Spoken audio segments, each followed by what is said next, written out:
Bon, bonjour à tous. Donc, au nom du groupe, moi je m'appelle Jean-Daniel Cristoforetti, je suis effectivement un ancien directeur du travail, mais surtout un membre, en l'occurrence, du groupe de travail qui a piloté les propositions qu'on va vous présenter ce soir sous l'égide de Marc Véricel. Donc, l'objectif de cette soirée, c'est de vous présenter les constats, mais surtout les propositions qu'on a élaborées collectivement au cours de plusieurs réunions. Corinne en dira tout à l'heure un mot. Donc c'est un groupe de travail qui a été mis en place à l'initiative du PS, mais qui a veillé à associer l'ensemble des organisations syndicales, des associations comme Laser, ou de membres de mon ex-administration. Je pense en particulier à Alain Fouquet. Voilà. Et donc on va vous présenter les choses en 3 temps. Le premier temps, c'est un peu la méthode qu'on a retenue, c'est Corinne Mondon qui vous la présentera. Ensuite, Gilbert, au nom de Laser, vous présentera les constats qu'on a fait ensemble. Et puis Marc Véricel vous présentera les propositions. Dans un deuxième temps, on donnera la parole aux organisations syndicales qui seront dans la salle. Alors, c'est peut-être pas limitatif, hein, il y a d'autres collègues, d'autres organisations syndicales. Mais en tout cas, la CFDT, l'UNSA, la CGT prendront la parole pour se positionner par rapport à ce travail. Ensuite, on aura un temps d'échange avec la salle. Et puis enfin, on donnera la parole aux camarades de Gérard Filoche pour échanger, conclure, puis peut-être plutôt réagir en tant qu'ancien du même ministère que moi, mais aussi en tant que politique, à ces propositions et à leur traduction possible.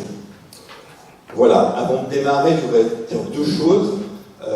C'est qu'on regrette en fait l'absence de Jean Auroux, qui était annoncé. Malheureusement, hier ou avant-hier, il a eu un petit souci de santé qui a nécessité des examens, donc il ne pourra pas être parmi nous. Par contre, il a tout le temps suivi le travail, initié le travail et suivi le travail. Et la deuxième personne que je voudrais excuser, c'est encore plus embêtant, c'est Michel Lebout, qui est professeur des universités, qui était professeur des universités en santé au travail et qui a démarré le travail avec nous, qui malheureusement, comme vous le savez, nous a quittés en fin d'année 2024 de mémoire.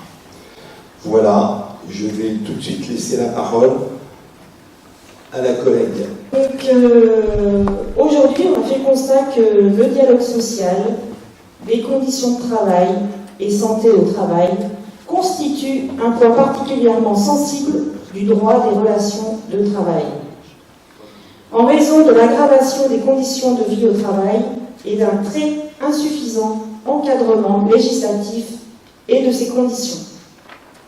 Alors pourquoi ce groupe a été constitué? Ça a été une démarche nouvelle, en intersyndicale, et puis au-delà même avec des spécialistes. Donc ce groupe a été composé de militants syndicaux, donc de la CGT, de la CFDT et de l'UNSA. Et au niveau des spécialistes en relations du travail, il y avait donc Laser, les anciens directeurs du travail, des professeurs d'université, des avocats et des experts en conditions de travail. On s'est donc réunis. On a donc aussi élaboré à l'initiative, donc quand même portée par le PS de la Loire et sous la présidence de Jean Auroux, au cours de 5 réunions et puis un séminaire élargi. On a élaboré donc un document de constat et surtout de propositions de réforme indispensables du Code du travail en cette matière que nous vous présentons donc ce soir.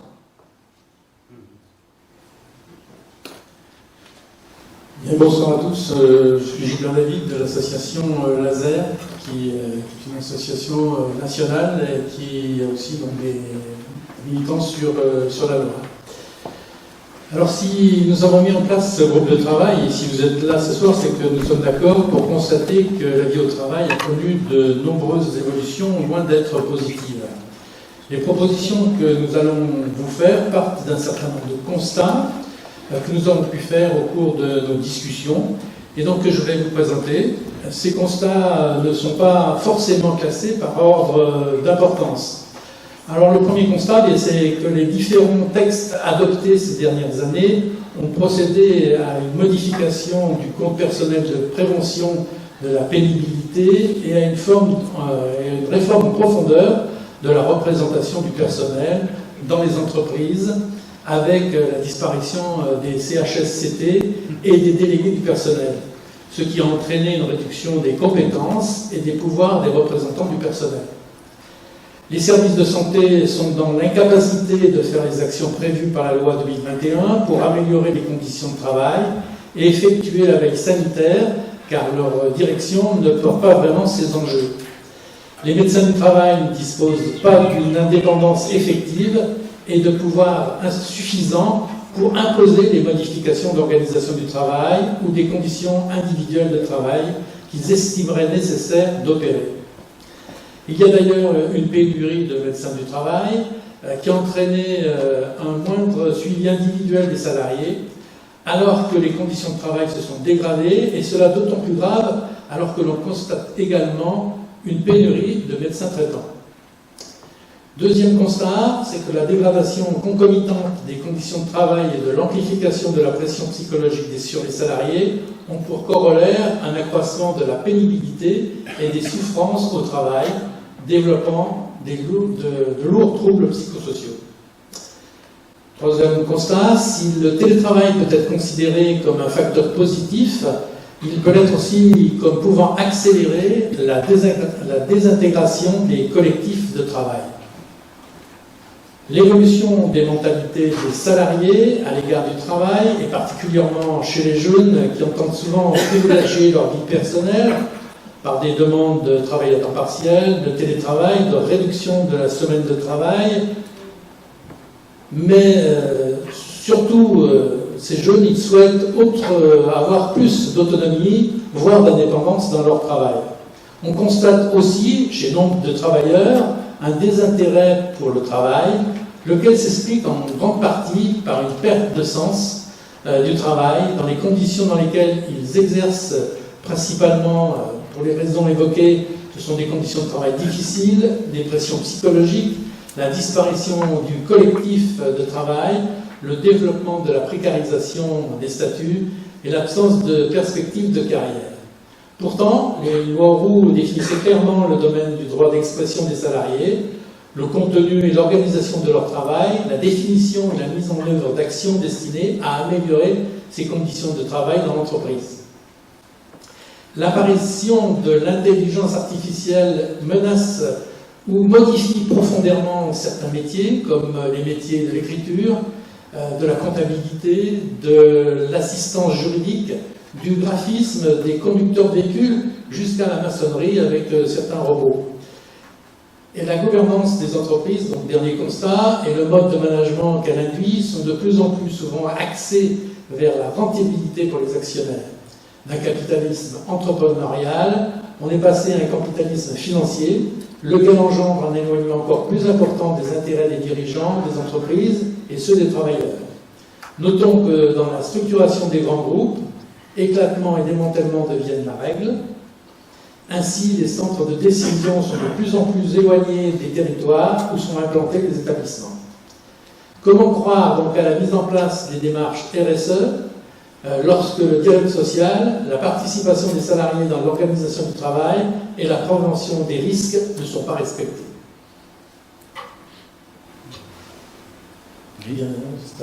On va passer maintenant la parole à Marc Véricel sur les propositions. J'aurais dû vous dire en intro que le document complet, on pourra vous l'adresser, puisqu'il est beaucoup plus grand, beaucoup plus étoffé que ce qu'on va vous présenter. Simplement, il faut que vous nous indiquiez votre adresse mail et on vous le fera parvenir en intégralité. À toi, Marc. Il faudra faire passer une... Elle est là, elle est devant là. Je t'aurai. Donc on la fera passer.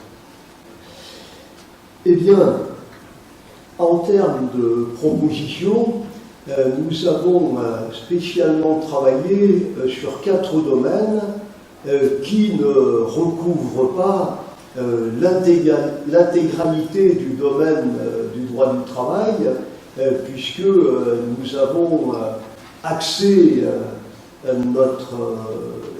notre recherche sur les conditions de travail et la santé des salariés. Donc nous n'avons pas du tout parlé notamment des questions de licenciement, que ce soit à titre individuel ou collectif, parce que vous allez le voir, il y avait déjà suffisamment de choses à voir en restant sur le domaine conditions de travail et santé du salarié, qui au plus est l'un des problèmes les plus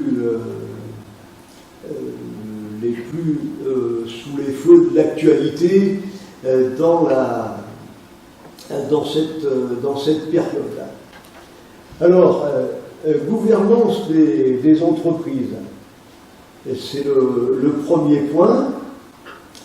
Donc là, la problématique qui nous a interrogés était de savoir comment lutter contre un mode de gestion des entreprises qui est aujourd'hui avant tout axé sur le souci d'assurer la rentabilité des actionnaires. Alors, la première proposition, c'est d'instaurer une participation qui soit significative, au moins 30%, une participation des représentants des salariés au conseil d'administration ou de surveillance dans les sociétés d'une certaine importance. A priori, les sociétés à partir de 300 salariés et au-delà. Mais bon, ce seuil peut toujours être discuté. Alors, non seulement nous préconisons donc la mise en place, à côté des administrateurs actionnaires, de représentants des salariés, mais en plus, ce que nous proposons, c'est de doter ces administrateurs salariés de pouvoirs spécifiques qui leur permettent d'exercer un réel contrôle de la gestion, voire même un pouvoir de bloquer certaines décisions. Ceci dit, il faut avoir conscience que les conseils d'administration ou de surveillance des sociétés s'occupent finalement assez peu des conditions de vie dans les entreprises. Et de plus, le problème de la gouvernance dictée par le souci de la rentabilité du capital, c'est un problème qui existe aussi dans les sociétés de moindre importance. Or, et dans ces sociétés de moindre importance, ces PME souvent familiales, qui sont des sociétés, il est assez difficile d'y imposer des représentants des salariés. C'est pourquoi il est tout aussi important de développer le rôle des comités d'entreprise, devenus depuis 2017 les comités économiques et sociaux. L'idée donc, ce serait de renforcer les pouvoirs de consultation et de contrôle de ces comités dans toutes les entreprises qui en sont dotées, avec même la nécessité d'un avis conforme du comité économique et social, donné à une majorité qualifiée, sur certains types de décisions. Alors on pense notamment aux cessions de sociétés ou d'activités, aux hypothèses de restructuration, de modifications substantielles de l'organisation du travail, ou bien encore de réduction d'effectifs importantes. Dans toutes ces hypothèses, l'employeur ne pourrait procéder à la mesure qu'il envisage qu'avec donc un accord donné par le comité économique et social à une majorité qualifiée. Ensuite, il faut tenir compte du développement très important du système de la sous-traitance, ce qui n'existait pas, du moins pas de la même manière, il y a seulement 40 ans. Et donc, aujourd'hui, il nous semble important de revoir le rôle des comités de groupe des sociétés et d'en modifier la composition lorsqu'il s'agit de groupes de sociétés qui recourent à la sous-traitance pour y intégrer des représentants du personnel des entreprises sous-traitantes, ce qui permettra de donner aux salariés des sous-traitants un droit d'information, voire une voix consultative sur les décisions économiques les concernant. Ce dont ils sont privés jusqu'à présent. À Saint-Étienne, nous avons à l'esprit le problème de Casino. Bon, ce qui est arrivé à Casino, c'est bien sûr le problème des salariés directs de Casino, mais ça entraîne aussi tout un tas de problèmes pour les salariés des entreprises sous-traitantes de Casino, et il y en a, ou il y en avait, un nombre significatif. Par ailleurs, la question de la gouvernance ne se pose pas uniquement dans le secteur privé.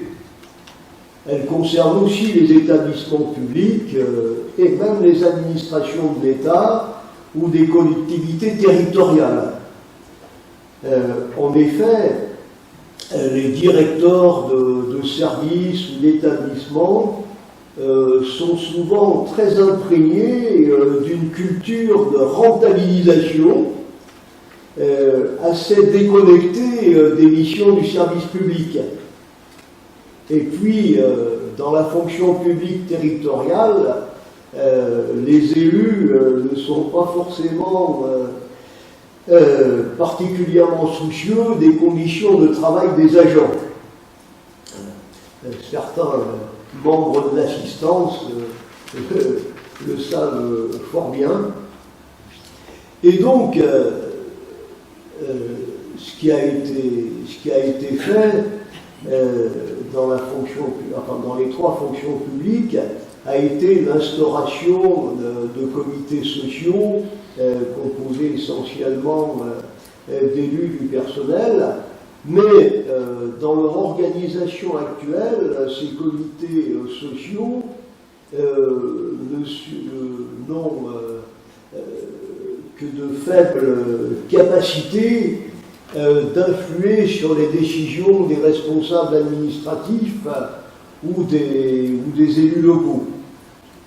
Et donc, ce que nous préconisons, c'est de développer les pouvoirs de ces comités sociaux sur le modèle que l'on vient de préconiser pour les comités économiques et sociaux du privé, et avec également la nécessité d'un avis conforme pour certaines décisions. Alors, il faudrait définir également, mais pour les décisions qui ont le plus d'importance à la fois pour les agents publics et pour les usagers aussi du service public. Et il serait sans doute intéressant aussi de donner à ces comités sociaux la personnalité morale qu'ils n'ont pas actuellement. Second point est l'implication des salariés dans l'organisation de leur travail. Alors, ici, l'idée générale de nos propositions c'est de promouvoir ce que Jean Roux et d'autres ont appelé une organisation participative du travail, c'est-à-dire une organisation qui implique à la fois l'obligation d'impliquer les représentants du personnel et aussi d'écouter les travailleurs pour tout ce qui concerne leurs conditions de travail. Alors, en déclinant cette idée générale, eh bien, le plus urgent est de rétablir dans toutes les entreprises d'au moins 50 salariés un organisme de représentation du personnel spécialisé en matière de conditions de travail, de santé et de sécurité. Donc, ce qui était autrefois le CHSCT, mais l'idée, ça serait de rétablir ce comité avec des pouvoirs accrus par rapport à ceux dont disposaient les anciens CHSCT, notamment il faudrait qu'il y ait une consultation préalable obligatoire de ce comité pour toute décision d'une certaine importance en matière d'organisation du travail et de conditions de travail. Il faudrait également instaurer la nécessité d'un avis conforme sur certaines organisations de travail, particulièrement problématiques pour la santé des salariés. Souvenez-vous de ce qui s'est passé chez Orange il y a un certain nombre d'années, ce qui se passe actuellement dans bon nombre d'entreprises. Également, pouvoir élargi en cas d'exercice du droit d'alerte pour une situation de danger. Parce que actuellement, le droit d'alerte, même lorsqu'il va jusqu'au bout, il aboutit à saisir un inspecteur du travail, qui est certes une bonne chose, mais entre le moment où le problème se pose et le moment où l'inspecteur du travail en est saisi et intervient, il peut s'écouler un laps de temps pendant lequel la situation peut largement se dégrader, et c'est pour ça qu'on pourrait imaginer que ce comité, ce nouveau comité d'hygiène et de sécurité, et des conditions de travail, ait le pouvoir de suspendre certaines mesures en attendant l'intervention de l'inspecteur du travail. Et puis, il faudrait aussi que le rétablissement de cet organe de représentation du personnel spécialisé en matière de santé et de conditions de travail s'accompagne de la mise en place obligatoire de délégués référents assurant un relais de proximité au niveau des unités de travail. Parce que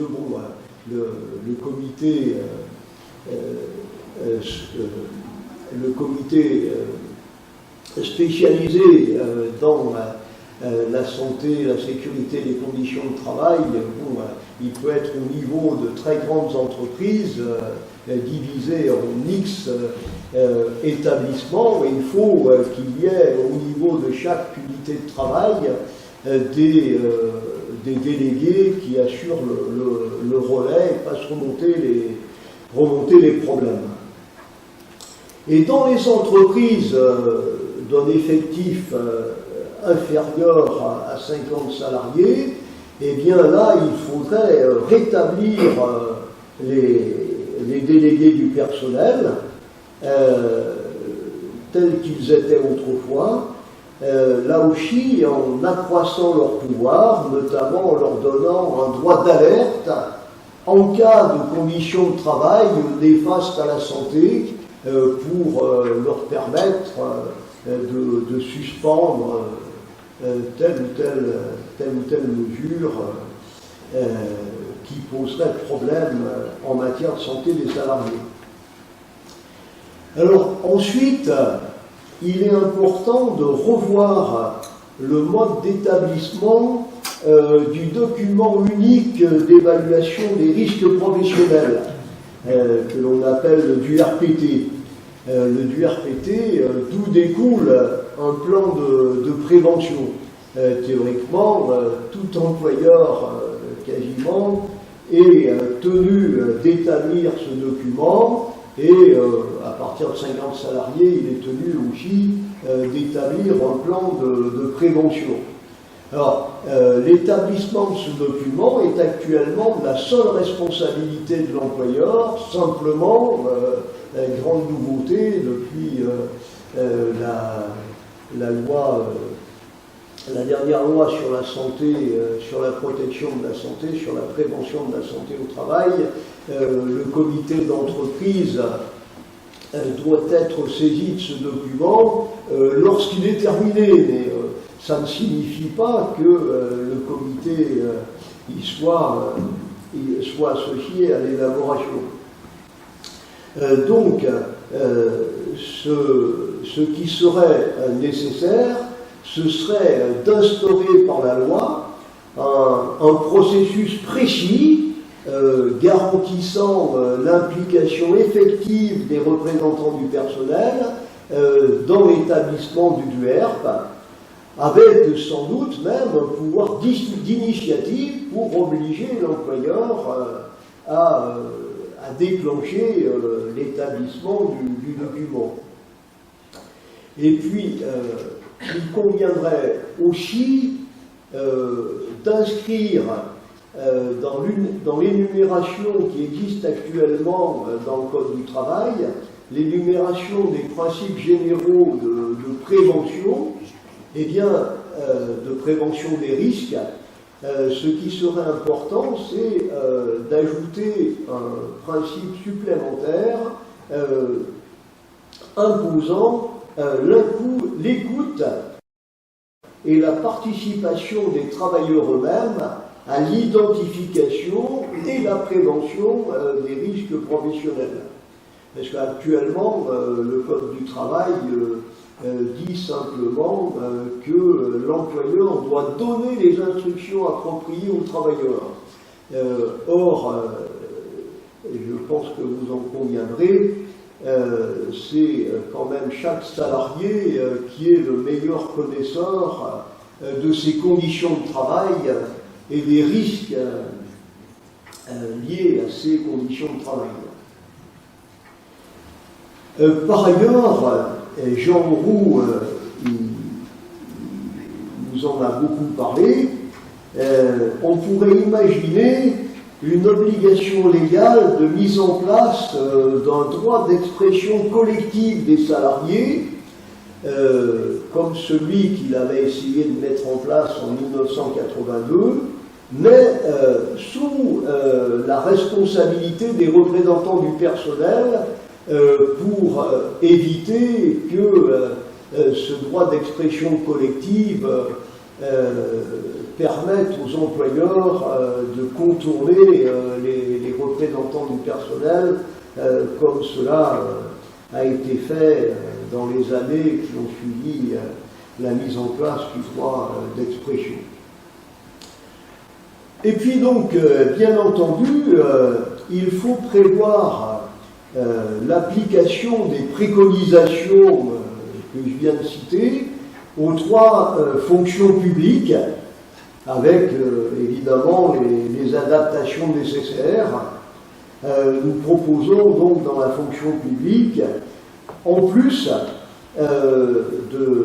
des représentants du personnel, la mise en place d'un dispositif de médiateur qui seraient les interlocuteurs privilégiés des agents concernant leurs revendications relatives à leurs conditions de travail. Mais cela donc viendrait en plus de la mise en place d'un comité du rétablissement, d'un comité spécialisé en matière de santé au travail, de sécurité, de conditions de travail. Troisième point, la surveillance et la protection des salariés en matière de santé. Alors, il y a plusieurs points qui ont attiré notre attention. D'abord, en ce qui concerne les services interentreprises de santé au travail, il paraît important de revoir leur mode de gestion qui est actuellement sous le contrôle des employeurs pour mettre en place une gestion paritaire véritable, c'est-à-dire une présidence employeur et salarié et non plus uniquement employeur. Ceci afin de changer l'état d'esprit de la gestion de ces services, parce qu'il y a un rapport qui a été fait il y a fort peu de temps qui essaye d'analyser la vitesse avec laquelle la dernière loi sur la santé, la prévention de la santé des travailleurs a été mise en place dans les entreprises par les services de santé au travail, et apparemment c'est vraiment très lent, parce que le système de gestion de ces services met un laps de temps assez long avant d'intégrer les nécessités nouvelles de la santé au travail. Ensuite, s'agissant des médecins du travail, ce qui paraît indispensable, c'est de réhabiliter et de revaloriser leur carrière pour enrayer leur déficit actuel. Parce que jusqu'à présent, tout ce que les gouvernements ont trouvé, c'est d'esquiver le problème en remplaçant les médecins par des infirmiers qui n'ont évidemment pas les mêmes compétences.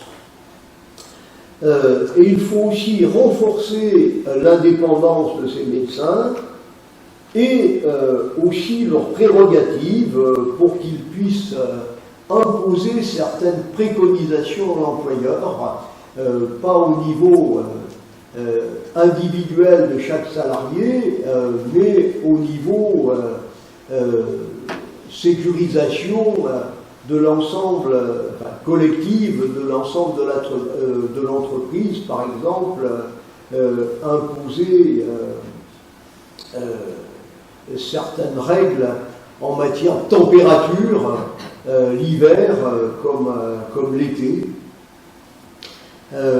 Nous avons aussi intégré une proposition de Michel Debout qui était de mettre en place un dispositif de recherche précoce vers 40 ans des maladies professionnelles afin de pouvoir les traiter en temps utile et de développer donc la mise en place d'actions préventives. Nous proposons aussi de rétablir la visite médicale d'embauche obligatoire pour tous les salariés. Cette visite médicale obligatoire pour tous a été supprimée en 2016 au motif qu'elle absorbait trop l'activité des médecins du travail.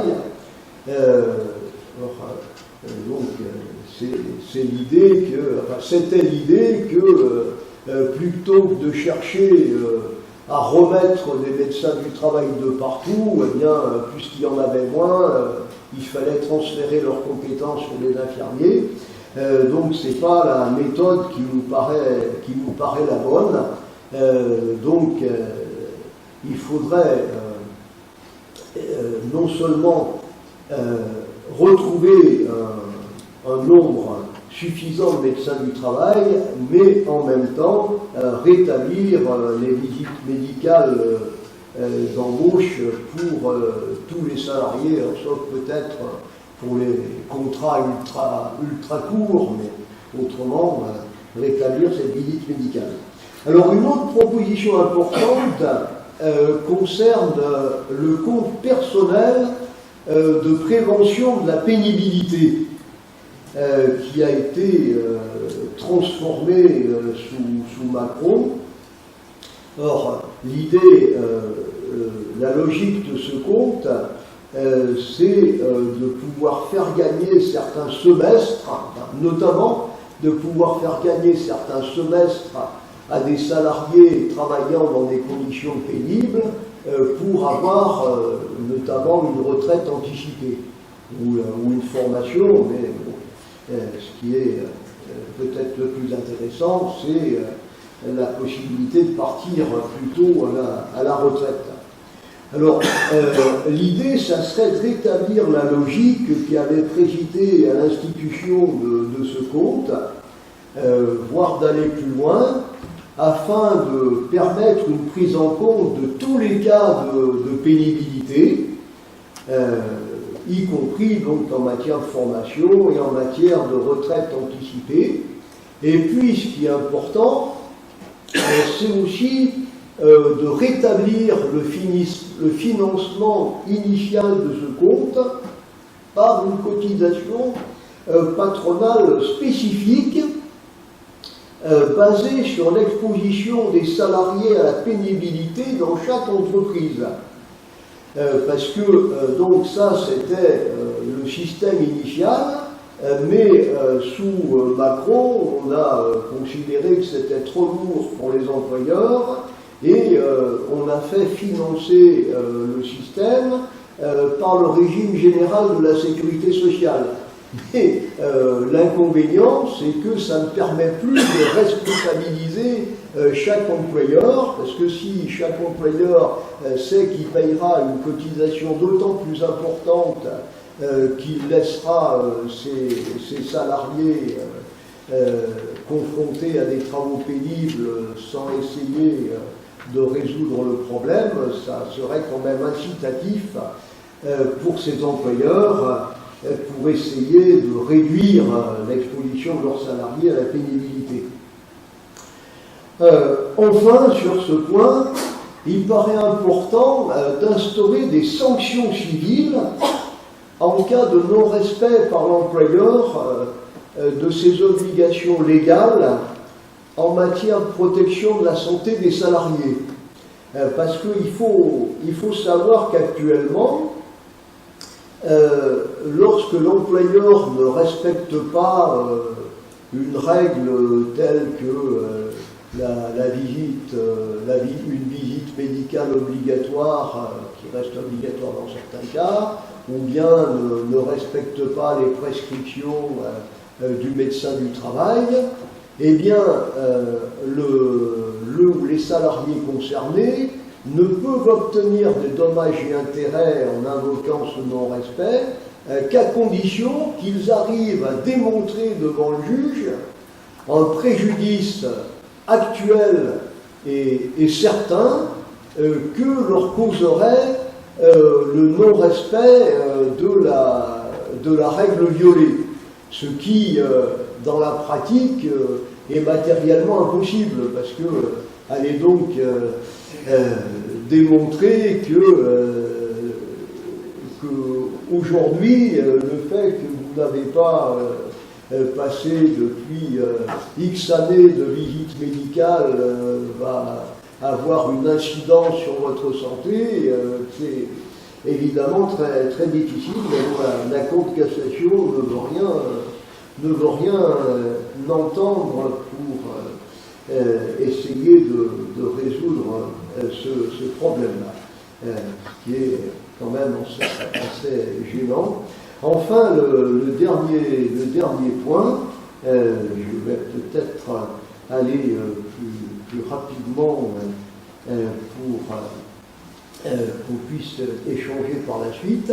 Le dernier point que nous avons traité, c'est le statut des salariés. Alors, sur ce point, je vais aller plus vite que prévu. Si vous voulez, la problématique aujourd'hui, c'est que les salariés, notamment les jeunes, donc Gilbert l'a exposé tout à l'heure, souhaitent avoir beaucoup plus d'autonomie, voire d'indépendance dans leur travail. Ce qui est très bien, mais du coup, le patronat, les juristes patronaux et les politiques néolibéraux en profitent pour dire mais la notion de salariat, le code du travail, c'est un truc complètement dépassé, il faut trouver des statuts où les salariés soient où les travailleurs soient beaucoup plus libres, en contrepartie de quoi ces travailleurs n'ont plus aucun droit à faire valoir. C'est notamment ce qui s'est passé pour l'ordonnance Macron concernant les travailleurs des plateformes. Donc, ce qui est préconisé, c'est d'abandonner cette logique-là pour rechercher des statuts adaptés à certaines professions pour lesquelles il est souhaitable d'accorder plus d'autonomie, mais dans le cadre des règles générales du Code du travail et en garantissant aux salariés l'essentiel des droits accordés par ce Code du travail. Et puis, ce qui serait également important de revoir, c'est la réglementation applicable aux contrats précaires. Parce que c'est Jean Roux qui avait mis en place la formule des CDD et des contrats de travail temporaire, et dans l'esprit de la loi de 82, le recours était limité à des cas exceptionnels. Or, aujourd'hui, le recours notamment l'embauche par CDD est devenu quasiment la règle. Donc il faudrait revoir le recours à ces contrats et puis développer les mécanismes de pénalisation des employeurs qui y recourent, et je dirais simplement, sans développer, qu'il faudrait également revoir la réglementation du télétravail, qui est une formule très à la mode aujourd'hui, mais qui présente beaucoup plus d'inconvénients que les salariés ne s'en rendent compte au départ.